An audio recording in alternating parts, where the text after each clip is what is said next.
In this video, we are going to be learning about collinear points. So collinear points are points on a Cartesian plane that are on the same line. That is, collinear means they are on the same line. Or even if you didn't draw a line across them, if you should start drawing a line, they are on the same straight line. They can be on parallel lines, but once you join the points, you can join the points with a straight line. That is what we mean by collinear points. And some characteristics of collinear points is that the gradient between two subsequent points, that's as we have these points in this question, the gradient between these 2 points is equal to the gradient between these 2 points. That is one of the characteristics of collinear points. Then another way to also know collinear points is that the area of the triangle, like we just assume that these points are vertices of a triangle. So when we calculate area of a triangle using coordinate points form, that's the coordinate point method of calculating area of a triangle, we are going to get it to be equal to 0 because it has no area. It's just a straight line. It's just a straight line that has 3 points on it. So it's not a triangle. It has no area. It's just a line. So it will be equal to 0. That's another way of calculating. That is to prove that these are collinear points. The area of the triangle, when we use any method that we can use to calculate the area of a triangle, knowing the coordinate points of the vertices, it will be equal to 0. But the easiest way of calculating it is to find out the gradient between these 2 points and the gradient between these 2 points. You equate it. That's the easiest way of doing any calculations on collinear points. Now, without further ado, we go into this example. Show that this point A, point B, and point C are collinear points. So, we are going to use that method of gradients. So we say that gradient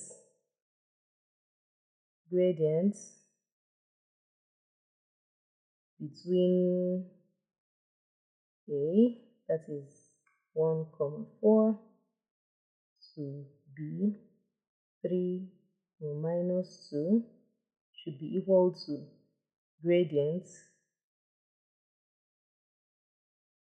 from B, 3, minus 2, to point C, minus 3, 16. Okay, and we already know that the formula for gradient is equal to y2 minus y1 over x2 minus x1. That is increase in y over increase in x.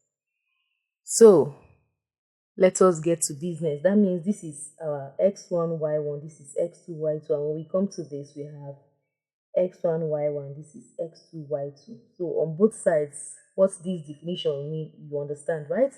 Okay, so on this side, gradient between A and B, that is the gradient of points A and B to B, is, so this is y2, negative 2 minus 4 over 3 minus 1 is equal to this 16 minus 2, right?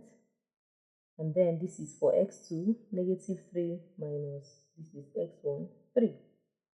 So we solve. Minus 2 minus 4 is minus 6. 3 minus 1 is 2.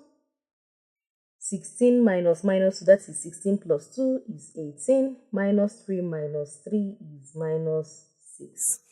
Now, this is where the proof comes. If this side is equal to this side, therefore, those 3 points are collinear points. If not, they are not collinear points. Minus 6 divided by 2 is equal to negative 3, right? And then we have that 18 divided by minus 6 is also equal to negative 3. Therefore,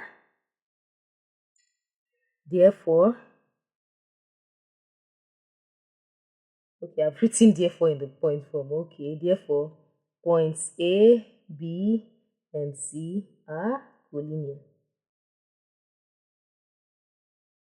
This is the proof. Now let's get into more examples. If the points minus 3, comma 4, minus 1 and minus 1 and 5, minus 6 are collinear, find the value of the constant k. So we already know gradient is equal to y2 minus y1 over x2 minus x1.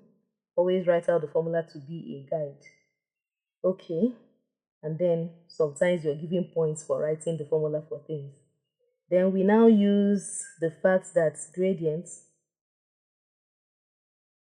the gradient between these 2 points from negative 3, comma 4 to a, minus 1 should be equal to these gradients since they are collinear.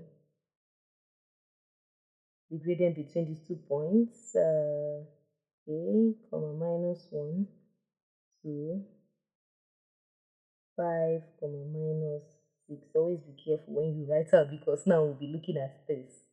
Okay, so the gradient between these 2 points, this is the y2 minus y1 over x2 minus x1. Very easy to note. So we have minus 1, or you can also write it on top of it if you'll be confused. You write something like x1, y1, x2, y2. x1, y1, x2, y2. If you'll be confused.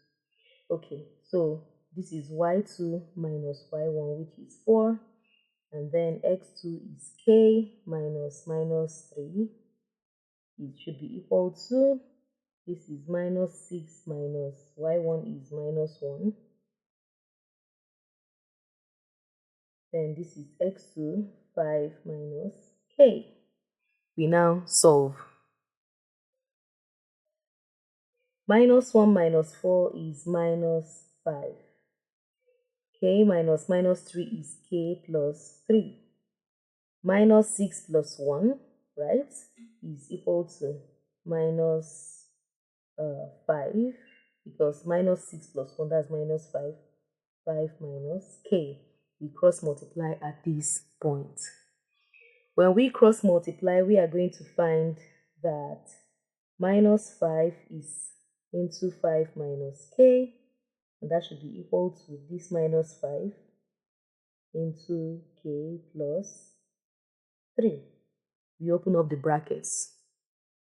In open up the brackets, we have minus 5 times 5 is negative 25. Minus 5 times minus k is plus 5k, equal to minus 5 times k is minus 5k. Minus 5 times plus 3 is minus 15. Now we are going to collect like terms. When we do that, let us collect the k's on this side, the k terms on this side, and the constants on this side. So we have plus 5 already here, so 5k. This minus 5k crosses over to also be a plus 5k on this side is equal to minus 15 is already here. Minus 25 crosses over to be a plus 25. 5k plus 5k is 10k, equal to minus 15 plus 25, that is 25 minus 15 is equal to 10. We divide both sides by this 10 so that k is free. Therefore, we can see that k is equal to 1. And that is it. Easy, right? Now, before we go, let's solve this question that is of a little bit, that the level of difficulty has increased a little bit. Okay, if the points this and this and this lie on the same straight line, find the values of t. So we can see it's all strange. So gradient or slope, let's have that gradient or slope is equal to y2 minus y1 over x2 minus x1. And then we have that the slope or gradient from this point, negative 1, comma t minus 1 to t, comma t minus 3, a lot of t, equal to the slope. I'm using the word slope to shorten it since these brackets are long. I don't want to squeeze anything between these points, t comma t minus 3 to t minus 6 comma 3. Okay, now in this example we really need a lot of patience and carefulness to master just how to solve difficult, really extra difficult things, or extra extra questions. Okay, so we have that this is, okay, let's have it x1, y1, x2, y2, x1, y1, x2, y. No, this is x2, this is y2. Okay, now let's substitute into the formula. We have t minus 3 minus, now this is 2 times, we have to put it in a bracket, over x2, which is t minus minus 1, equal to, this is 3 minus, this is y1, it's binomial term, so let's put it in a bracket, over, this is x2t minus 6 minus t. Okay, let's open up our brackets. We have t minus 3 minus t minus minus, that is a plus 1, right? T plus 1 is equal to 3 minus t minus minus is a plus 3 t minus 6 minus t. This one doesn't have anything to open up about. Okay, so let's collect our like terms. This is t minus t, that is making t 0 here. Minus 3 plus 1 is equal to negative 2. T plus 1, we leave it as t plus 1. So on this side, we have 3 plus 3, right, is 6. 6 minus t over t minus t cancels out t. So what we have left is negative 6. So here, if you're confused, you can pause the video and then get it right, or rearrange it in a way it makes it easy for you. Please don't get confused. We chose to answer this question so that we can also practice how to answer some questions with a higher level of difficulty. So at this point, we are going to cross multiply, because this question will end up negative 2 times negative 6 is plus 12 is equal to, so as I was saying, this question will kind of end up making us to solve a quadratic equation, 6 minus t. So let's multiply this side out. We have t times 6 is 6t, t times minus t is minus t squared. We have plus 1 times 6 is plus 6, plus 1 times minus t is minus t. So we have that 12 is equal to 6t minus t is 5t, right? So we've collected the t terms. Now we have minus t squared plus 6.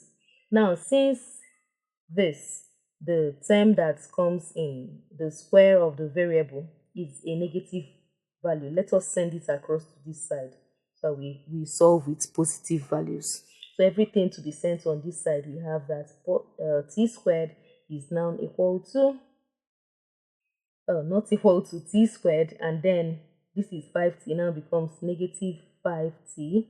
Then 12 was already here, plus 6 crosses over to be minus 6. So that's giving us plus 6. 12 minus 6, right, is plus 6, are all equal to 0. So this is a standard quadratic equation. Okay, so we can see the product plus t, 6t squared, and then the sum is minus 5t. So two terms that when we multiply them, they give us this, and then when we add, they give us this. When we sum them up, they give us this. That is 2 and 3. 2 times 3 is 6, and then minus 2 minus 3 will give us minus 5, and minus 2 times minus 3 will give us plus 6. So these are the values we substitute into this. But for want of space, since this has a coefficient of 1, just to solve this is when you open up the bracket, you have t minus 2, and then another one, t minus 3, equal to 0. And this will lead us to find that t is equal to, therefore, t is equal to, this will cross over to give us the opposite sign, 2 or 3. So to answer this question, t is equal to 2 or 3. So I hope you were able to understand at least the first part of this video. This one contains a lot. Just take some patience, take some time out to practice. Also get stronger by practicing difficult things. Thank you.